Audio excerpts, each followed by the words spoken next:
तनावग्रस्त वैवाहिक जीवन।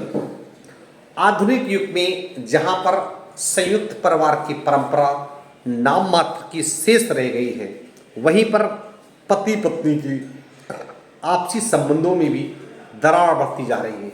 आज समाज में कई दंपति सिर्फ मजबूरी में एक दूसरे के साथ जीवन यापन कर रहे हैं, या मजबूरी है बच्चे, आर्थिक पतंत्रता या समाज का डर आदि कोई भी मजबूरी हो सकती है। आज हम बात करेंगे वैवाहिक जीवन में तनाव के ज्योतिषी कारणों का विचार कैसे करें। विवाह और उससे संबंधित हर पहलू का विचार प्रमुख रूप से सप्तम स्थान से किया जाता है। उसके साथ साथ शुक्र भी कलटक कारक होने की वजह से विशेष महत्व रखता है। इसके अलावा कुटुंब स्थान, सुख स्थान, व्यय स्थान अर्थात शय्या सुख स्थान और स्त्रियों की कुंडली में अष्टम आयु स्थान भी विचारणीय है। ग्रहों में शुक्र के अलावा सप्तमेश दाराकारक ग्रह और पुरुष की कुंडली में सूर्य, तो स्त्री की कुंडली में मंगल और चंद्रमा का विचार किया जाता है। स्त्री की कुंडली में चंद्रमा और मंगल आर्तों के कारक हैं, तो पुरुष की कुंडली में सूर्य और शुक्र क्रमशः प्रजनन क्षमता और वीर के कारक हैं। संतान उत्पत्ति विवाह संस्था का एक महत्वपूर्ण पहलू है। संतान नहीं होना भी वैवाहिक जीवन में तनाव पैदा कर सकता है, अतः इनका विचार भी अत्यंत आवश्यक है। प्राचीन ग्रंथों में तनाव मुक्त वैवाहिक जीवन के अनेक योगों का विवरण है और उन योगों में कुछ नए तत्वों को विचार करके आज हम और बताते हैं। जैसे शुक्र, काल पुरुष की जन्म पत्रिका में शुक्र को सप्तम स्थान का स्वामित्व प्राप्त है, अतः आपकी कुंडली में शुक्र की स्थिति बहुत कुछ कह जाती है।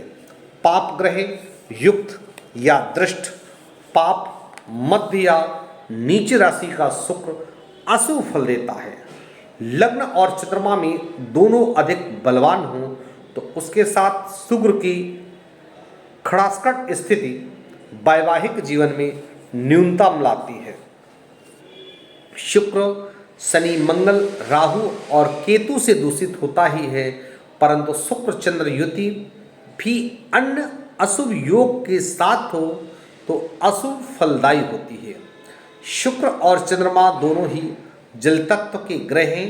इनकी युति विशेष लोलुपता देती है और यह विषय वासना को बढ़ावा देती है।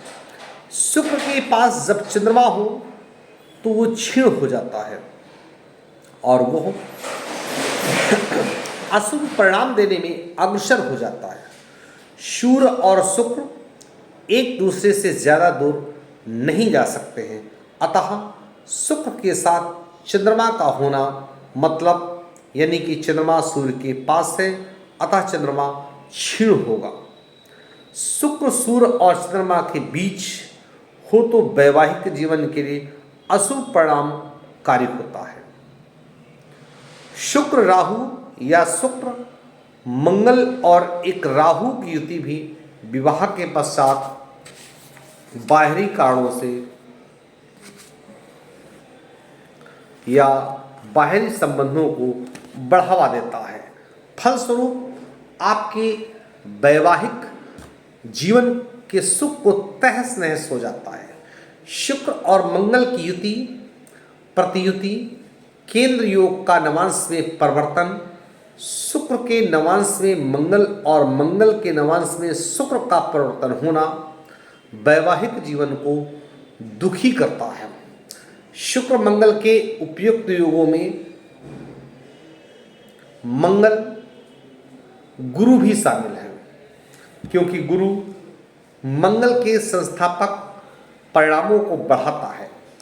उपयुक्त योग कौन सी राशि या कौन से भाव में है, इस भाव को परिणामों की तीव्रता भी नज़र रखी जाती है। गुरु केंद्र है और वह लग्न वृषभ है, तो अशुभ परिणामों की संभावना बहुत न्यूनतम होती है।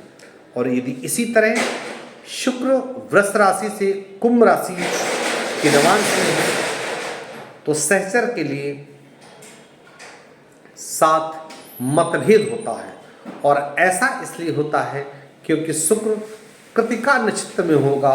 नक्षत्र स्वामी सूर्य शुक्र का शत्रु है और कृतिका राक्षस गणी नक्षत्र है। कृतिका स्वयं भी तनाव उत्पन्न करने में संयम है और उसी प्रकार शुक्र से चतुर्थ या अष्टम भाव में पाप ग्रह हो तो भी तनाव होता है। मैं कानपुर से पंडित दीपक पांडे, ज्योतिषाचार्य 9305 360 382